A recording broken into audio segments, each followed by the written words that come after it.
आज हम डिस्कस करेंगे इंटरप्ट्स। इंटरप्ट्स क्या होते हैं, इंटरप्ट्स को कैसे हैंडल किया जा सकता है, सॉफ्टवेयर इंटरप्ट क्या होता है, इंटरप्ट हार्डवेयर इंटरप्ट क्या होता है। तो इनको हम डिस्कस करेंगे। जब एक कंप्यूटर में हम कोई ऑपरेशन परफॉर्म करते हैं, लाइक हम कोई इनपुट या आउटपुट ऑपरेशन परफॉर्म करते हैं, तो इसको हम आईओ ऑपरेशन कहते हैं। जब हम कंप्यूटर से कोई इनपुट लेते हैं किसी इनपुट डिवाइस से, या हम कोई आउटपुट शो करते हैं कंप्यूटर के ऊपर, दैट इज़ आउटपुट ऑपरेशन। तो आईओ ऑपरेशन के लिए हमें क्या करना होता है कि सबसे पहले जो भी डिवाइस होता है उसके रेलेवेंट डिवाइस ड्राइवर लोड होता है। और डिवाइस ड्राइवर जो है, जो रिक्वायर्ड रजिस्टर होते हैं उस डिवाइस के लिए,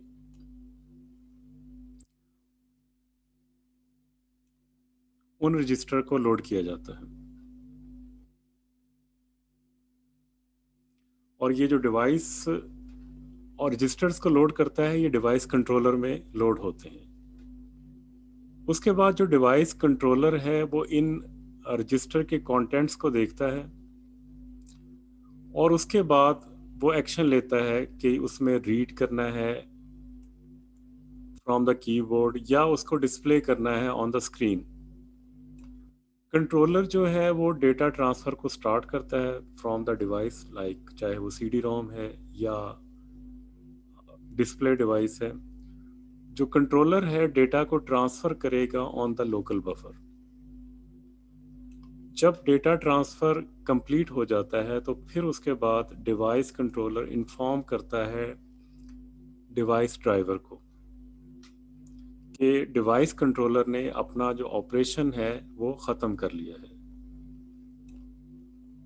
जो डिवाइस ड्राइवर है फिर उसके बाद ऑपरेटिंग सिस्टम के जो बाकी पार्ट्स हैं उनको कंट्रोल देता है। और उसके बाद ये पॉसिबल है कि जो डेटा या उसका पॉइंटर है वो रिटर्न कर दे टू द डेटा, अगर लाइक जो डेटा ऑपरेशन है, जो ऑपरेशन था वो रीड का था। जो बाकी दूसरे ऑपरेशन है, जो डिवाइस ड्राइवर है वो स्टेटस इंफॉर्मेशन रिटर्न करता है, लाइक राइट कंप्लीटेड सक्सेसफुली और डिवाइस बिजी। लेकिन जो डिवाइस कंट्रोलर है वो डिवाइस ड्राइवर को कैसे इन्फॉर्म करता है कि उसने अपना जो टास्क है वो कंप्लीट कर लिया है। तो ये जो डिवाइस कंट्रोलर डिवाइस ड्राइवर को बताता है कि उसने जो डेटा है वो लोकल बफर में कॉपी कर लिया है या रीड कर लिया है या राइट कर लिया है, ये इन्फॉर्म करने के लिए वो इंटरप्ट जो है वो यूज़ करता है, जिसके ज़रिए डिवाइस कंट्रोलर डिवाइस ड्राइवर को बताता है कि उसने डेटा बफर में कॉपी कर लिया है। जो हार्डवेयर है वो किसी इंटरप्ट को ट्रिगर कर सकता है किसी भी वक्त। और उसके लिए उसने क्या करना होता है कि वो एक सिग्नल सेंड करता है सीपीयू को, और जो सिग्नल सेंड होता है वो वाया सिस्टम बस सेंड होता है।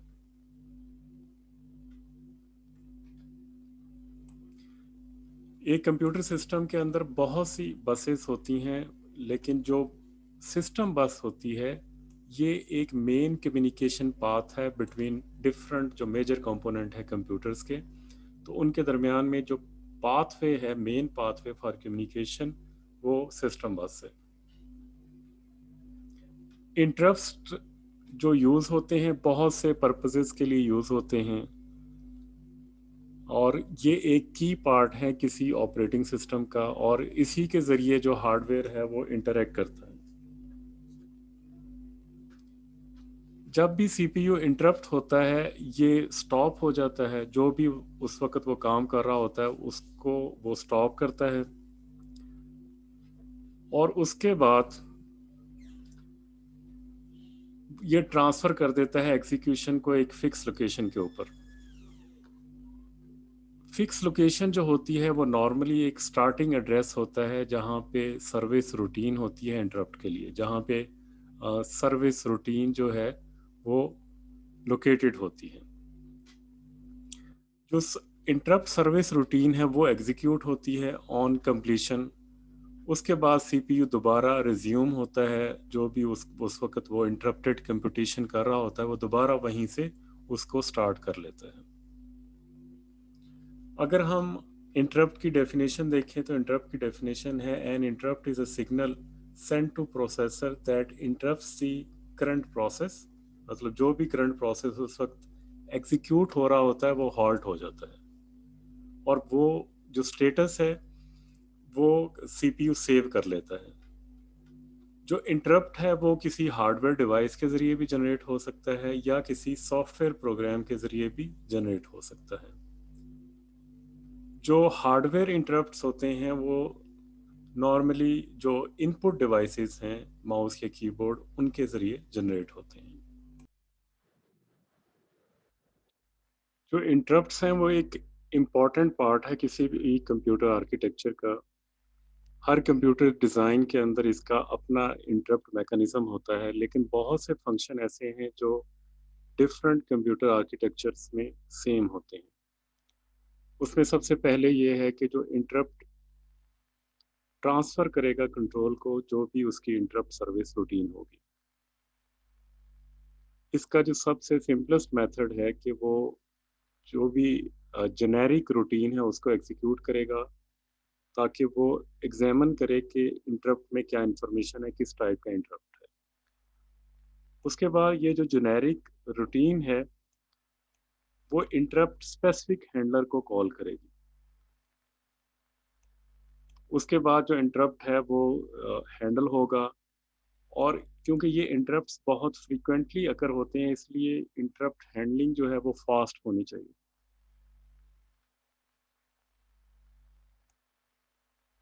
तो इसके लिए जो एक पॉइंटर टेबल है, जो इंटरप्ट रूटीन्स का इंडेक्स हो, उसको यूज़ किया जा सकता है, ताकि जो रिक्वायर्ड स्पीड है उसको अचीव किया जा सके।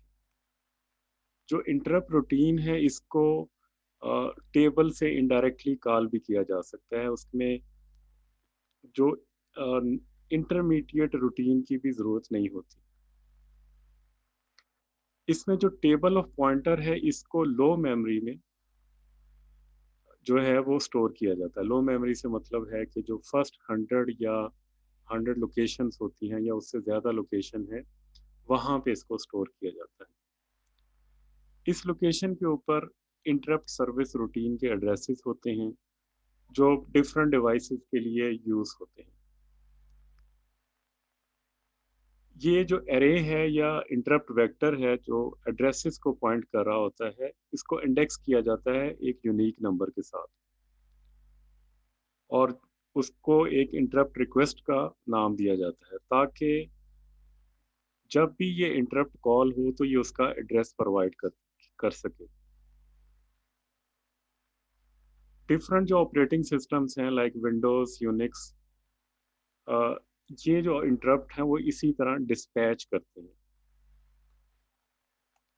इसके अलावा जो इंटरप्ट की जो एक और कैरेक्टरिस्टिक्स है कि जो इंटरप्ट आर्किटेक्चर है वो स्टेट इंफॉर्मेशन को सेव करे, कि जो भी प्रोसेस जिस वक़्त इंटरप्ट किया गया था उस स्टेटस को वो सेव रखे, ताकि बाद में जब सर्विस रूटीन एग्जीक्यूट हो जाए, जो भी उसका रिक्वायर्ड टास्क है वो परफॉर्म कर ले, तो उसके बाद जो सीपीयू है दोबारा उसी इंटरप्टेड प्रोसेस को रिज्यूम कर सके, और जो इंफॉर्मेशन है वो उसको रिस्टोर करेगा और उसके बाद उसको रिज्यूम करेगा।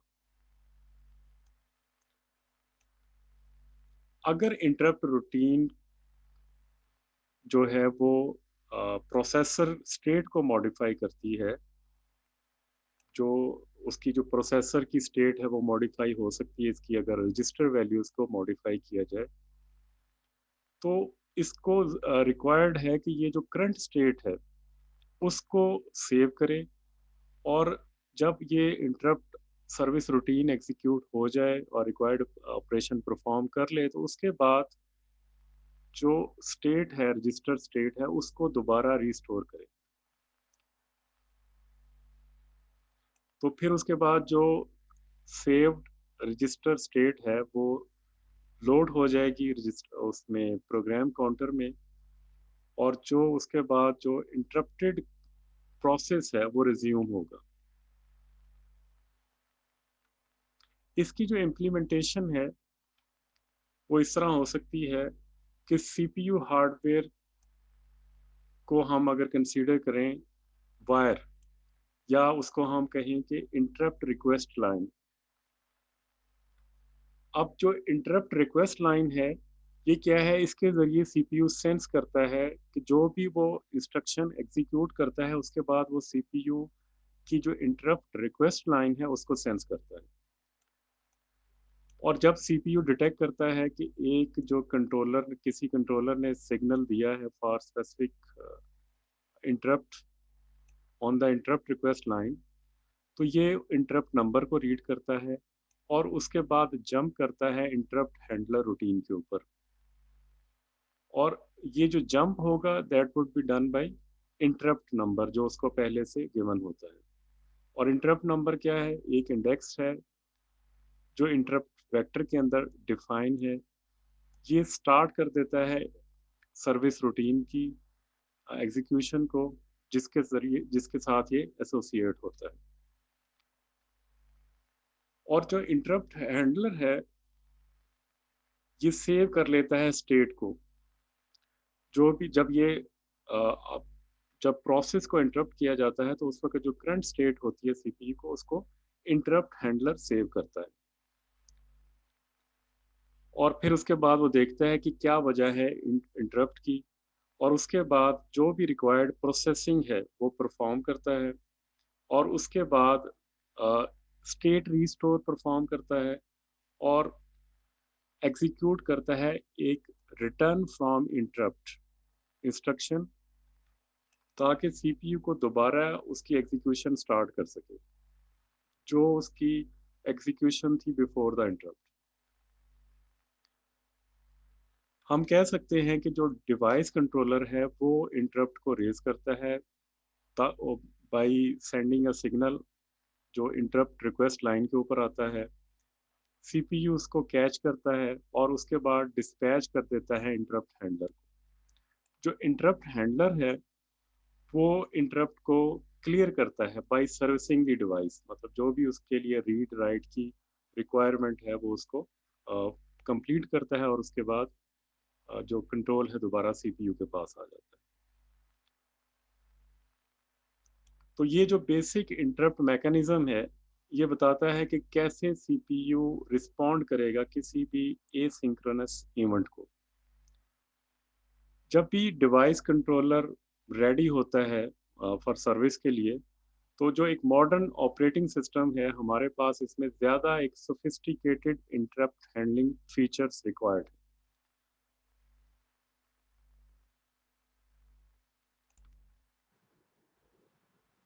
इसमें जो सबसे पहला फीचर है वो ये है कि we need the ability to defer interrupt handling during critical processing।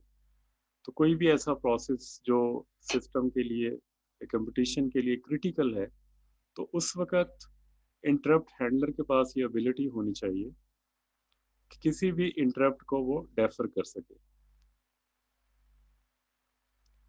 और इसके अलावा जो सेकंड फीचर है, we need an efficient way to dispatch to the proper interrupt handler for a device। Number three, we need multi-level interrupts so that the operating system can distinguish between high and low priority interrupts and can respond with the appropriate degree of urgency. In modern computer hardware, these three features are provided by the CPU and the interrupt controller handler।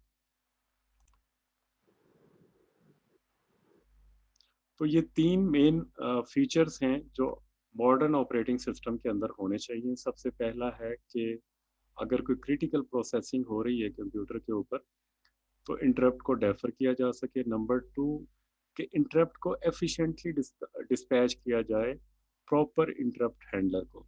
और number three है कि हमारे पास multi level interrupt होने चाहिए ताकि operating system उसमें high priority और low priority interrupts को रिकग्नाइज कर सके और अकॉर्डिंगली इंटरप्ट्स को डिस्पैच कर सके।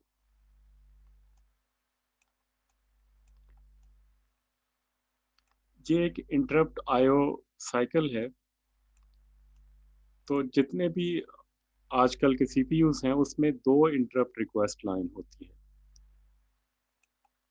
एक जो होती है उसको कहते हैं नॉन मास्केबल इंटरप्ट्स। ये ऐसे इवेंट्स के लिए सर्व होती है जो कि रिकवरेबल मेमोरी एरर्स होते हैं। जो सेकंड इंटरप्ट लाइन है उसको मास्केबल इंटरप्ट लाइन कहते हैं।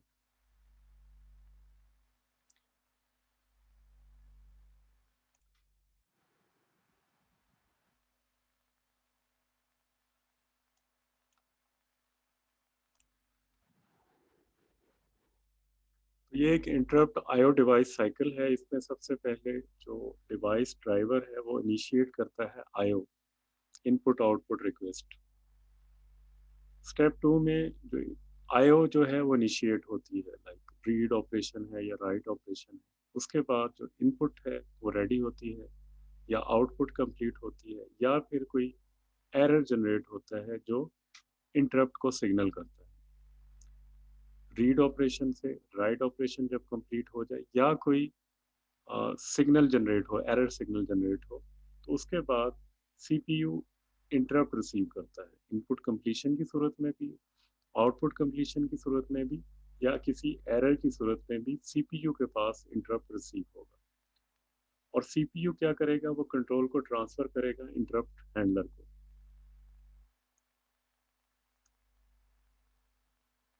इंटरप्ट हैंडलर इन रिस्पॉन्स क्या करेगा, डेटा को प्रोसेस करेगा और उस रिटर्न्स को इंटरप्ट को वापस वहां से सीपीयू पे आ जाएगा। और फाइनल स्टेज के ऊपर सीपीयू रिज्यूम करेगा प्रोसेसिंग ऑफ इंटरप्टेड टास्क। और उसके बाद ये दोबारा जो डिवाइस ड्राइवर जो है, अगर कोई रिक्वेस्ट इनिशिएट होती है तो अगेन ये साइकिल इस तरह चलता रहेगा।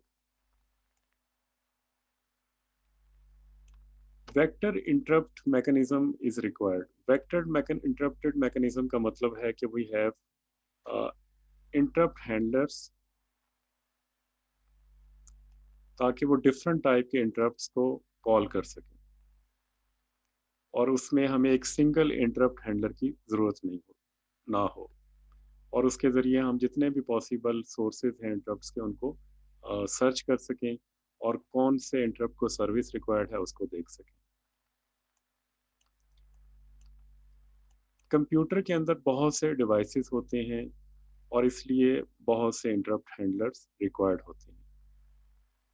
और उसमें फिर इसके अलावा एड्रेस एलिमेंट्स होती हैं in the interrupt vector.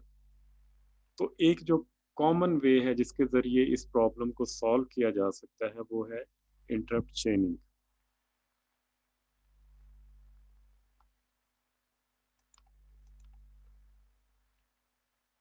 Interrupt चेनिंग क्या है? ये एक फिगर है Intel processor event vector table. इसमें 0 से लेके 255 तक वेक्टर नंबर हैं और उनकी डिस्क्रिप्शन है। तो इसमें जो नो नो मास्केबल इंटरप्ट हैं और मास्केबल इंटरप्ट्स हैं वो डिफाइंड है। तो नॉन मास्केबल इंटरप्ट्स या ऐसे इवेंट्स जिनको डेफर नहीं किया जा सकता, वो नॉर्मली मेमोरी एरर्स होते हैं जिनको डेफर नहीं किया जा सकता। They need urgent handling. और दूसरी जो टाइप है वो मास्केबल है और इसको सीपीयू टर्न ऑफ कर सकता है, इन इंटरप्ट्स को डेफर कर सकता है और उसको उस वक्त तक वो डेफर करता है जब तक कि वो क्रिटिकल इंस्ट्रक्शन एग्जीक्यूट कर रहा हो।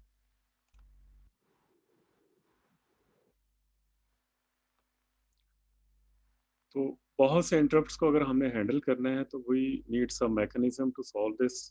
तो इसमें एक जो टेक्निक यूज होती है वो इंटरप्ट चेनिंग है।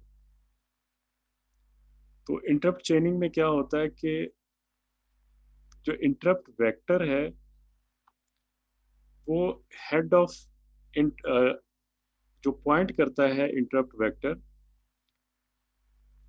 वो इंटरप्ट हैंडलर की लिस्ट में जो डिफरेंट टाइप्स के इंटरप्ट होते हैं उनके हेड को पॉइंट करता है।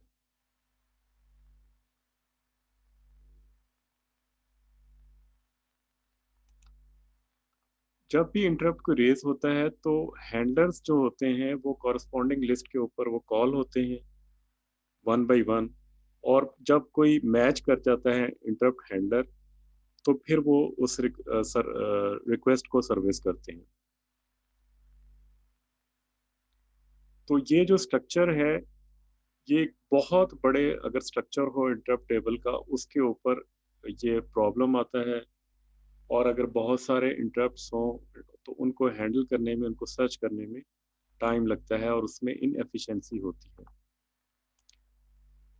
तो ये फिगर 1.5 में लिस्ट है इंटरप्ट्स की। इसमें डिज़ाइन है इंटरप्ट वेक्टर का जो इंटेल प्रोसेसर्स के लिए है। इसमें जो इवेंट्स हैं वो 0 से 31 तक वो नॉन मास्केबल है। तो नॉन मास्केबल ऐसे इवेंट्स होते हैं जो कि अ, जिन जो कि इग्नोर नहीं हो सकते, दे मस्ट बी सर्विस्ड। उसके बाद जो इवेंट्स हैं वो 32 से 255 तक हैं, जो कि मास्केबल होते हैं और उनको यूज़ किया जाता है ज़्यादातर डिवाइस जनरेटेड इंटरप्ट्स के लिए। इसके अलावा जो इंटरप्ट मैकेनिज़्म को as a interrupt priority levels के ऊपर भी इम्प्लीमेंट किया जा सकता है। लेवल्स के ज़रिए हम सीपीयू को इस काबिल बना देते हैं कि जो लो प्रायोरिटी इवेंट्स हैं या इंटरप्ट्स हैं, उनको वो डेफ़र कर सकें, और जो हाई प्रायोरिटी इंटरप्ट्स हैं, उनको वो सर्विस कर सकें। अगर हम इस बात को समराइज़ करें, तो हम कह सकते हैं कि जितने भी मॉडर्न ऑपरेटिंग सिस्टम हैं, उनमें इंटरप्ट्स यूज़ होते हैं और they are used to handle asynchronous events. और जो डिवाइस कंट्रोलर होते हैं या हार्डवेयर फॉल्ट बेस इंटरप्ट्स होते हैं, उनको सर्विस करने के लिए इंटरप्ट यूज़ होते हैं।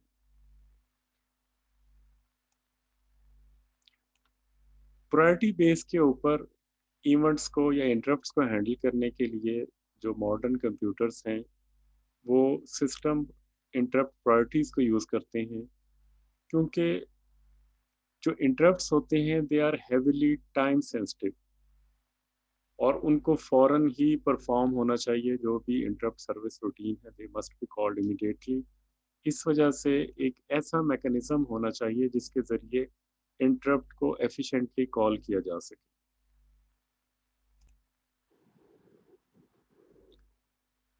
इनपुट आउटपुट को हैंडल करने के लिए 2 मेथड यूज़ होते हैं।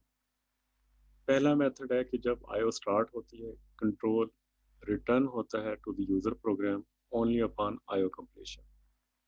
और जब तक वो जो इंटरप्ट है या जो आईओ की जो रिक्वेस्ट है, लाइक रीड की है या राइट की, जब तक वो कंप्लीट नहीं होती, कंट्रोल ट्रांसफ़र नहीं होता। और दूसरा जो मेथड है, इसमें जैसे ही आईओ स्टार्ट होती है, कंट्रोल यूज़र प्रोग्राम से अ, जो कंट्रोल है वो यूज़र प्रोग्राम को रिटर्न हो जाता है और वो वेट नहीं करता कि आईओ कंप्लीट हुई है या नहीं हुई।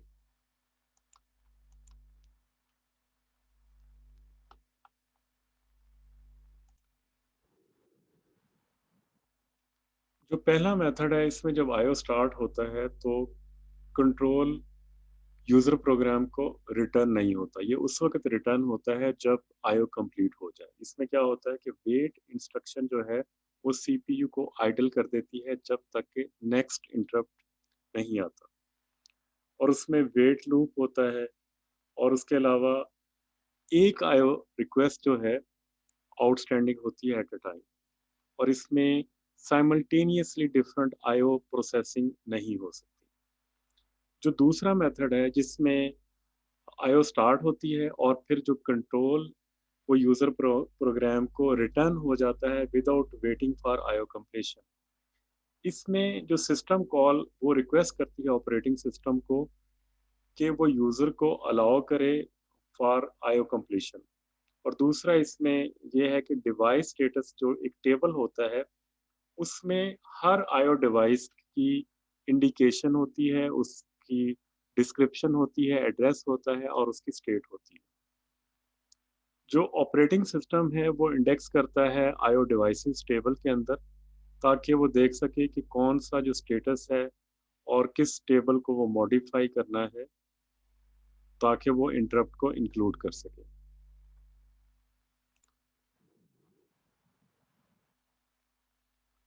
जब कंप्यूटर को हम स्टार्ट करते हैं तो सबसे पहला जो प्रोग्राम लोड होता है ऑन पावर अप, जैसे ही आपने पावर का बटन दबाया या आपने सिस्टम को रीबूट किया तो बूटस्ट्रैप प्रोग्राम है वो लोड होता है।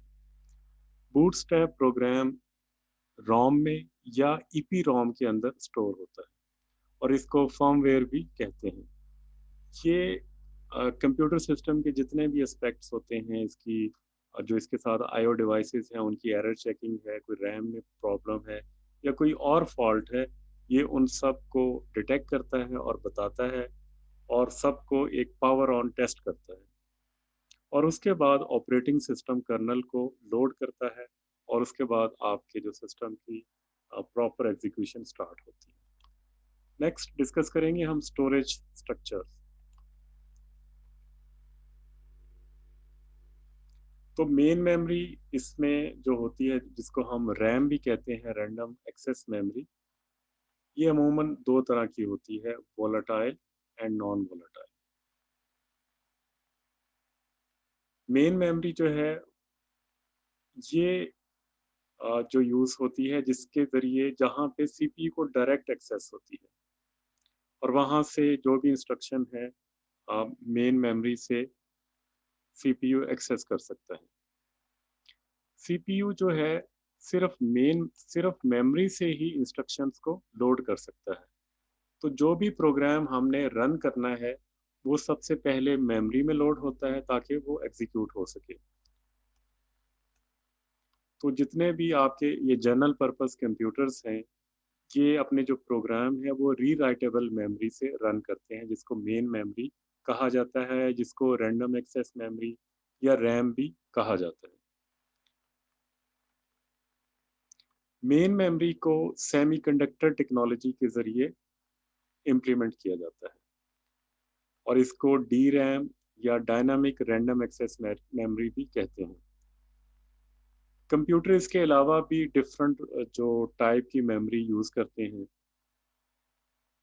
तो फॉर एग्जांपल जो पहला प्रोग्राम जो बूटस्ट्रैप प्रोग्राम होता है वो रोम के ऊपर होता है और उसके बाद जो है ऑपरेटिंग सिस्टम लोड होता है।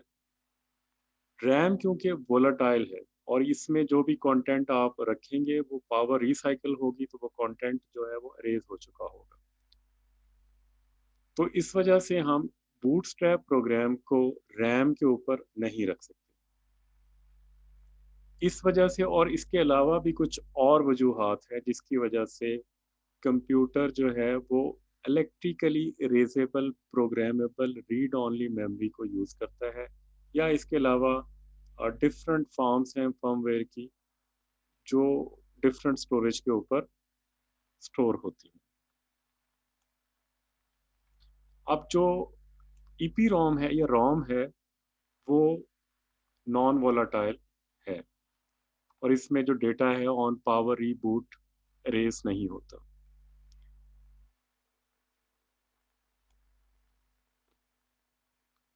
इलेक्ट्रॉनिकली इरेजेबल प्रोग्रामेबल जो रोम होती है उसको चेंज किया जा सकता है लेकिन उसको हम फ्रीक्वेंटली चेंज नहीं कर सकते। और इसके अलावा इसमें जो अ, इसकी जो स्पीड है रोम की वो लो है as compare to other type of memory. तो इसमें अमूमन ऐसे ही प्रोग्राम रखे जाते हैं जो कि स्टैटिक प्रोग्राम्स होते हैं और ऐसे प्रोग्राम्स रखे जाते हैं जो फ्रीक्वेंटली यूज़ नहीं होते। फॉर एग्जांपल जो आईफ़ोन है वो ईईपीरोम को यूज़ करता है जिसमें सीरियल नंबर स्टोर होते हैं या फिर हार्डवेयर इंफॉर्मेशन जो डिवाइस की होती है वो ईईपीरोम के अंदर आईफ़ोन स्टोर करता है।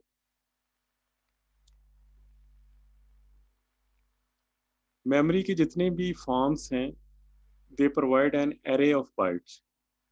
हर बाइट का अपना एक एड्रेस होता है और उसके साथ जो इंटरेक्शन है it can be achieved through a sequence of load store instruction. Load store instruction के ज़रिए किसी भी स्पेसिफिक मेमोरी एड्रेस को लोड या स्टोर किया जा सकता है।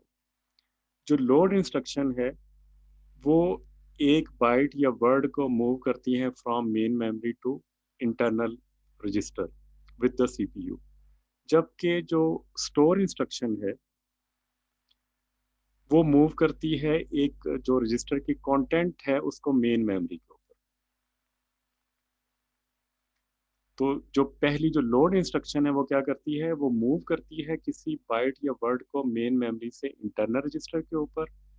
जबकि जो स्टोर इंस्ट्रक्शन है, वो रजिस्टर के कंटेंट को मेन मेमोरी के ऊपर लोड करती है। तो ये एक्सप्लिसिट लोड एंड स्टोर जो होते हैं, इसके अलावा जो सीपीयू है, वो ऑटोमेटिकली इंस्ट्रक्शन को लोड कर सकता है फ्रॉम मेन मेमोरी, ताकि उनको एग्जीक्यूट कर सके। और जो उसकी एग्जीक्यूशन होगी, वो उसके जो रजिस्टर के ज़रिए, रजिस्टर एड्रेस के ज़रिए वो होगी।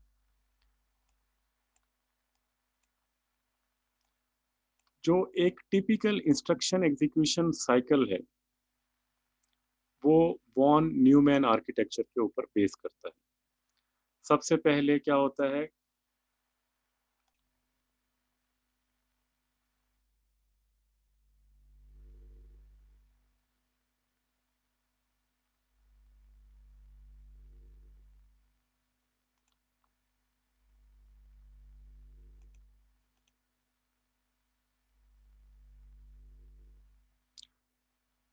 तो वॉन न्यूमैन में सबसे पहले क्या होता है कि जो इंस्ट्रक्शन है वो फेच होती है, मेमोरी से फेच होगी और इसको स्टोर किया जाएगा इस इंस्ट्रक्शन को इंस्ट्रक्शन रजिस्टर के अंदर। फिर उसके बाद इंस्ट्रक्शन को डिकोड किया जाएगा।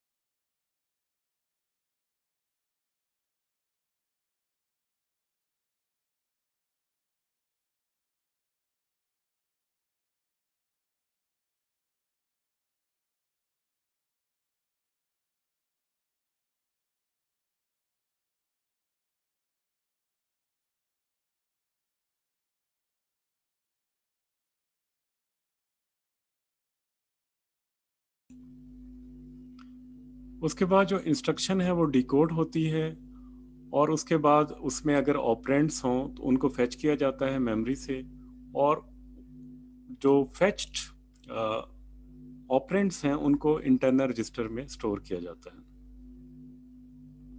उसके बाद जो इंस्ट्रक्शन है उसको ऑपरेंड्स के ऊपर एग्जीक्यूट किया जाता है। फिर जो रिजल्ट उसका आफ्टर एग्जीक्यूशन जो भी आएगा उसको मेमोरी में स्टोर कर लेंगे। अब इसमें जो गौर करने वाली बात यह है कि मेमोरी जो है वो एक स्ट्रीम ऑफ मेमोरी एड्रेसेस को देखती है। वो इसको नहीं देख सकती कि जो एड्रेसेस है ये कैसे जनरेट होते हैं।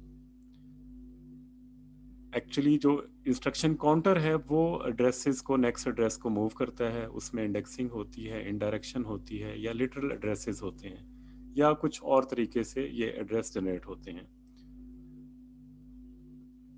लेकिन वो क्या हैं, या उसमें जो इंस्ट्रक्शन है वो डेटा क्या है, वो इसके बारे में इंफॉर्मेशन होनी चाहिए।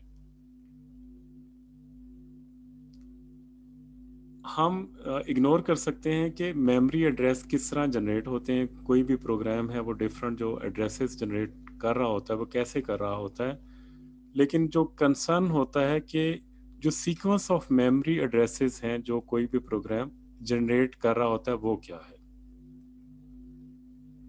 तो ideally we want the program and data to reside in main memory permanently, ताकि उसमें से सीपीयू डायरेक्टली उस डेटा को या इंस्ट्रक्शन को एक्सेस कर सके। तो लेकिन ये जो अरेंजमेंट है वो पॉसिबल नहीं होता बहुत से सिस्टम के ऊपर। उसकी दो वजूहात हैं।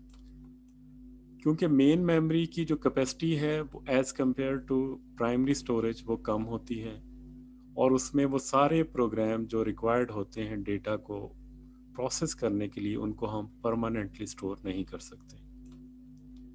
और दूसरी जो रीज़न है कि मेन मेमोरी वोलाटाइल है। जब भी पावर रिसाइकल होगी तो मेन मेमोरी में जो डेटा है वो रेस हो जाएगा। तो बहुत से जो कंप्यूटर सिस्टम हैं they provide secondary storage. Secondary storage क्या है? This is an extension of main memory. तो जो मेन रिक्वायरमेंट है सेकेंडरी स्टोरेज की वो ये है कि इसमें डेटा को हम परमानेंटली जो है वो सेव कर सकें, और जितनी भी हमारे पास रिक्वायर्ड स्टोरेज है वो हमें अवेलेबल हो। तो इसमें से सबसे जो कॉमन सेकेंडरी स्टोरेज डिवाइसेस हैं वो हार्ड डिस्क ड्राइव्स कहलाती हैं, या जो कि नॉन वोलाटाइल मेमोरी डिवाइसेस हैं। इसमें जो डेटा है वो एरेज नहीं होता आफ्टर पावर रिसाइकल। जो हार्ड डिस्क ड्राइव्स हैं they provide efficient and enough storage to save programs and data। जितने भी प्रोग्राम्स होते हैं, चाहे वो सिस्टम एप्लीकेशन हो या सिस्टम एप्लीकेशन हो या एप्लीकेशन हो, यूज़र प्रोग्राम्स हो, उन सब को सेकेंडरी स्टोरेज के ऊपर सेव किया जा सकता है। और बाद में जब जिस प्रोग्राम की ज़रूरत होती है उस प्रोग्राम को मेन मेमोरी में या रैम में लोड किया जाता है। बहुत से प्रोग्राम ऐसे भी हैं जो सेकेंडरी स्टोरेज को सोर्स और डेस्टिनेशन भी यूज़ करते हैं, ताकि जब भी वो प्रोसेसिंग करें तो उसमें सोर्स और डेस्टिनेशन जो है वो सेकेंडरी स्टोरेज हो। सेकेंडरी स्टोरेज जो है वो as compare to main memory slower है। तो इस वजह से जो प्रॉपर मैनेजमेंट है सेकेंडरी स्टोरेज की वो इम्पॉर्टेंट है, ताकि उसमें जो डेटा है वो इजीली एक्सेस हो सके।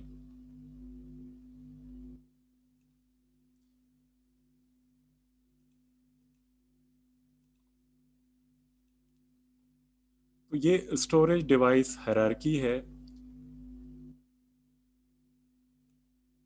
अब इसके अंदर जो सबसे पहले जो टॉप हायरार्की है वो रजिस्टर्स हैं, फिर उसके बाद कैशे है, फिर मेन मेमोरी है, फिर उसके बाद नॉन वोलाटाइल मेमोरी है, हार्ड डिस्क ड्राइव्स हैं, ऑप्टिकल डिस्क हैं या मैग्नेटिक टाइप्स हैं।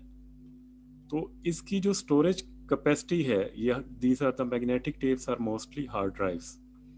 तो इनमें सबसे ज़्यादा कैपेसिटी है, लेकिन जैसे जैसे हम इस हायरार्की में ऊपर जाते जाएंगे तो इसमें स्टोरेज कैपेसिटी जो है वो कम होती जाएगी।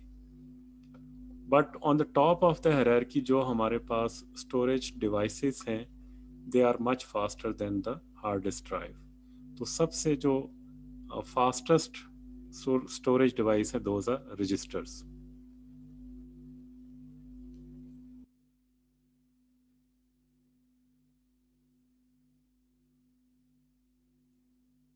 तो हर इसमें जो स्टोरेज सिस्टम है वो बेसिक फंक्शन जो है वो प्रोवाइड करता है, जिसके ज़रिए हम डेटम को स्टोर कर सकते हैं, उसको होल्ड कर सकते हैं। तो इन सब में जो मेन डिफरेंस है, ये जो डिफरेंट डिवाइसेस हैं फॉर स्टोरेज के लिए, इनमें जो डिफरेंस है वो स्पीड, साइज और वॉलेटिलिटी है। तो इसको हमने हायरार्की में ऑर्गेनाइज किया है। तो there is trade off between size and speed. जितना साइज ज़्यादा होता जाएगा किसी साइज का, उसकी स्पीड कम होती जाएगी। तो इसमें हम देख सकते हैं कि ये जो जिनका एक्सेस टाइम ज़्यादा है they are closer to the CPU. तो सीपीयू में सबसे टॉप हायरार्की के ऊपर जो है वो रजिस्टर होते हैं, फिर उसके बाद कैशे है, उसके बाद मेमोरी है। ये तीनों टाइप ऑफ मेमोरीज जो हैं ये वोलाटाइल स्टोरेज हैं and they will erase after power recycle. तो जो नॉन वोलाटाइल मेमोरी है वो हार्ड डिस्क ड्राइव्स हैं, ऑप्टिकल डिस्क हैं, मैग्नेटिक टेप्स हैं। They are non volatile storage और इसमें data permanently store and save हो सकता है।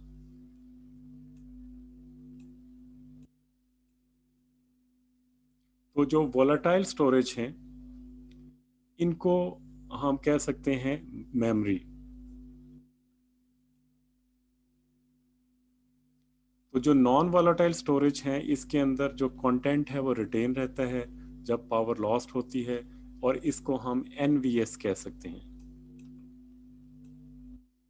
तो ज़्यादातर जो टाइम है वो एनवीएस के ऊपर होता है, या जिसको हम सेकेंडरी स्टोरेज कहते हैं।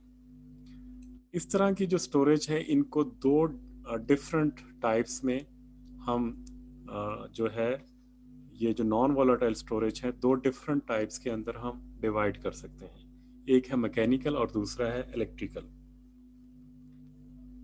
तो मैकेनिकल में जिस तरह हार्ड डिस्क ड्राइव है, ऑप्टिकल डिस्क है, होलोग्राफिक स्टोरेज है, या मैग्नेटिक टेप है, तो ये मैकेनिकल टाइप की स्टोरेज होगी। इलेक्ट्रिकल में जो है, like flash memory, F RAM, N RAM, या एसएसडी जो स्टोरेज है, दोज आर इलेक्ट्रिकल। तो इलेक्ट्रिकल जो स्टोरेज होगी उसको एनवीएम कहते हैं, नॉन वॉलेटाइल मेमोरी। जो मैकेनिकल स्टोरेज है वो जनरली ज़्यादा उसमें कैपेसिटी होती है और लेस एक्सपेंसिव होती है as compare to electrical storage. तो जो डिज़ाइन है किसी भी कंप्लीट स्टोरेज सिस्टम का, वो ऐसा होना चाहिए कि that it will be able to balance all the factors जो हमने डिस्कस किए हैं, जो साइज़ है, उसकी स्पीड है, उन सब को वो बैलेंस करें।